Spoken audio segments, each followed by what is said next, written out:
Welcome back to Born to Praise TV channel. We are created to praise and worship God. Maghisgot tag vigorous means to serve with energy. Mag-alagad nga adunay kusog. Mag-alagad nga dili mapalong mga igsuon taliwala sa mga daghang mga pagsulay. Din dunay interest, passion. Kung doon na kay passion mga igsuon, never kang kapuyon. Amen. Dili ka kapuyon kung hilig ni mo lang buhaton. Kay mo na gi-built in sa balang espiritu mga igsuon sa diyang gibilin ni Jesus Christ sa ato ang kinabuhi. Kay mao kini ang espirituhanon nga kusog, spiritual intensity. Kung tinuod tang naluwas igsuon, then let us serve the Lord with gladness. Let us serve the Lord with intensity. Let us serve the Lord with energy and passion. Kung kabalo ganito mga igsoon, kinsa itong gialagaran, pag abot sa Domingo, maayo ka. Amen. Kung tinuod na itong gialagaran, that is vigorous mga igsoon. Dili yanong pagpangalagad sa Ginoo. Hallelujah. Natay ato sa gi-overview ang atong pagtuon ng taknas kabuntagon mga igsoon. Gikan sa number 1, ako'y upat ka punto nga ato ang lantawon. Number 1, kaning point 1, wali unang wala itong unang punto, the fuel which is a living sacrifice. Meaning to say, fuel ganit sugnod na siya. No? Ang fuel sa Holy Spirit pa na siya, mo ni siya energy na to. The Holy Spirit is the fuel of our passion in serving the Lord. Ikaduha, the temperature. Kung naatay fuel, naatay temperatura, mga igsoon, never lacking in zeal. Dili mahubas. Ikatulo, kaning gitawag nato og the servant working for the master. So kung nagilaam diha vigorous na nangalagad sa Ginoo, ang atong pagpangalagad dili sa tao, kundi dili sa atong master nga mao si Jesus. Ang ikalas, the endurance, the promise of a harvest. Kaning paglahutay mga igsoon. Kaya kung mangalagad lang tas Ginoo tilaw-tilaw ra, may paninilaman ta mo tilaw. Kaya kung makatilaw ta, unya muhunong ta, dako ta risgo pagpangatubang sa Ginoo sa iyang pagbalik. Hebrews chapter 9 verse 27, it is appointed of man to die once and after this judgment. Muna mga igsoon sa itong kinabuhi, ang purpose sa Ginoo nga gihatagan ta gininhawa is to serve Him. Ecclesiastes, no? Chapter 12. Mga igsoon is fulfill and keep His commandment.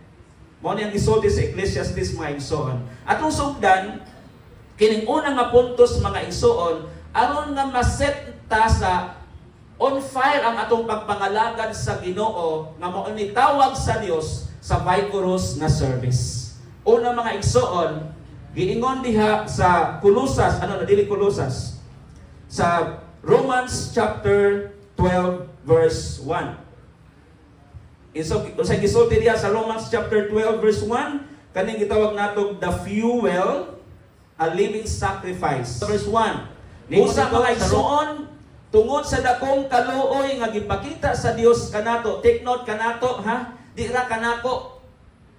Ang Bible nagsulti mga igsoon dili sa usa ka tawo, kung dili kitang tanan. That means this is addressed to all believers.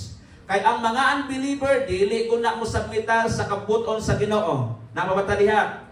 No? Ang mga dili magtotoo never nang mo submitar mga igsoon sa pulong o kabubuton sa Dios. Muna nga kung makita nimo sa church, 10% lang naa sa simbahan, 90% tuas kalingawan.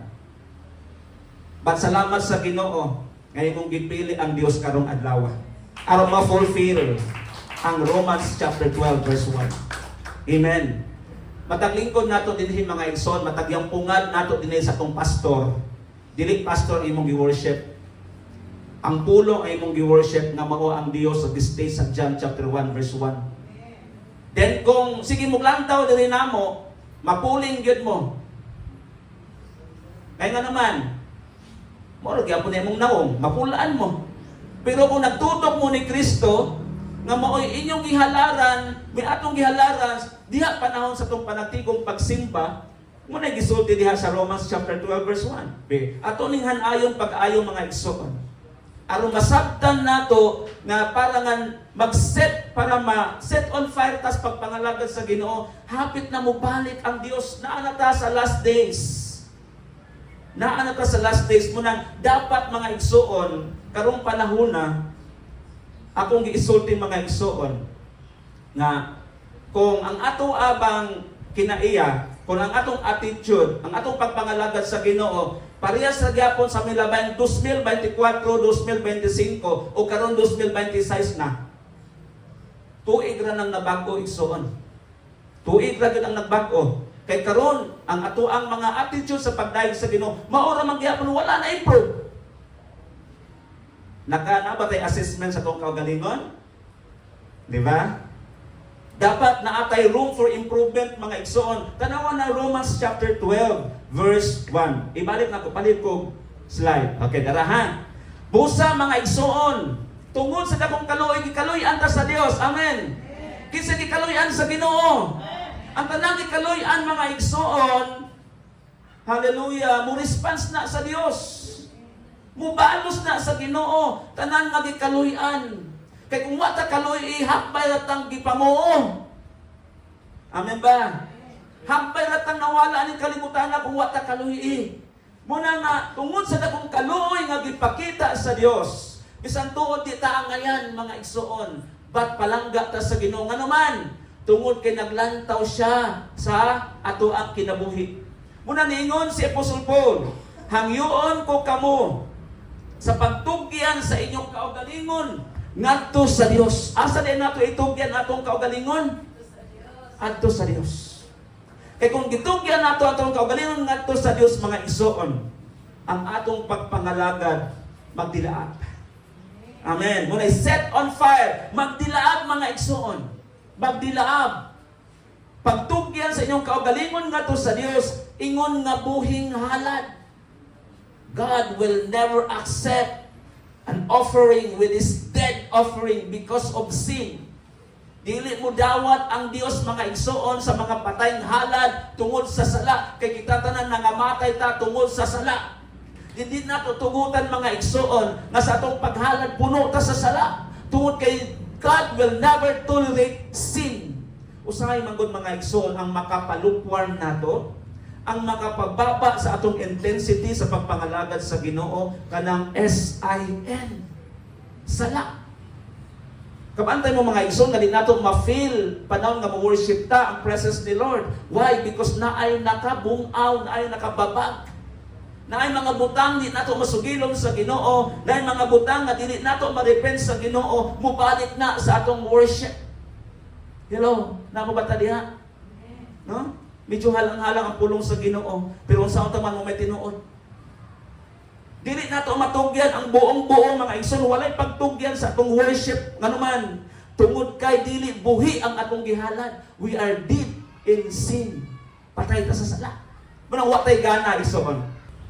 Mao na nga kung ang tao naghambing og sala sa iyang kinabuhi, never niyang mabati ang presensya sa Ginoo. Never niyang ma-set on fire, which is the call to vigorous service. Dili yun nato matugyan ang atong kaugalingon mga igsoon. Dili nato matugyan ang atong kaugalingon ng buo diha sa presensya sa Ginoo tungod sa sala. Balaan kining atong paghalad sa Ginoo, balaan og makapahimuot kaniya, mao kini ang matuod nga pagsimba nga angay ninyong ihalad. Kining atong pag-ali dinhi dapita mga igsoon, meaning mga orasa, dili kay halad-halad ra. Kung dili halad na mga igsoon, a sweet aroma of worship diha sa Ginoo. Nagset ta og fire. Manang, therefore I urge you brothers and sisters, in view of God's mercy, to offer your bodies as a living sacrifice. Hallelujah.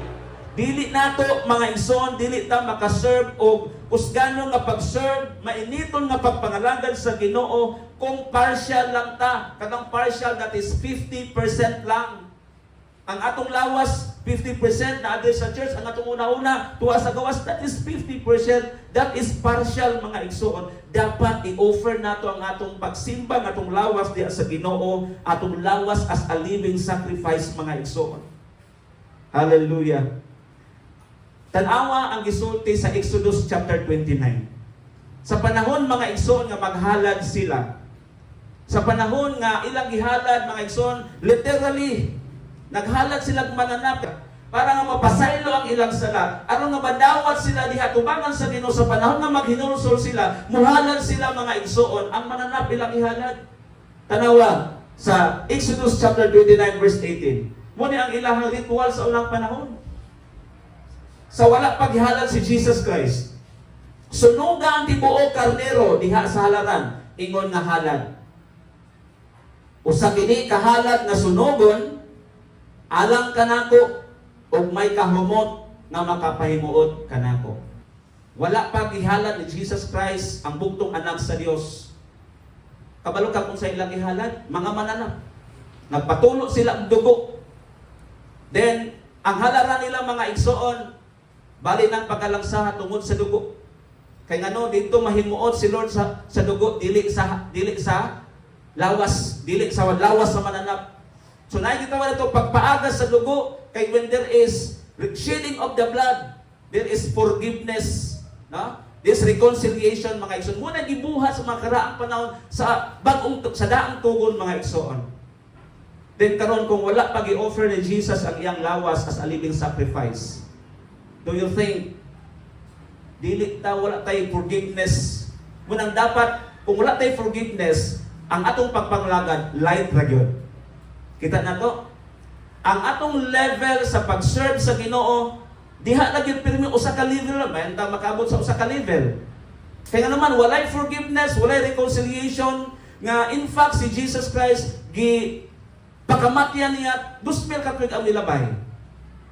Una sa unang tugon mga igsoon, apan tungod kay niabot si Jesus Christ, ang mga katawhan nga nagtuo kang Kristo, si Jesus gihalad sa makausa para sa atong mga sala, para natong tanan. Katong pagdupan niya dito sa krus sa Kalbaryo, usa kato siya sa katapusan nga paghalad nga dili na ka maghalad og mananap. Kinsa na may imong ihalad ang imong kaugalingon na diha panahon sa pagsimba. Nung balikan nato ang Romans chapter 12 verse 1, maguol si Lord kung di nimo mahalad ang imong kinabuhi diha sa Ginoo, labaw sa planan sa panahon sa pagsimba.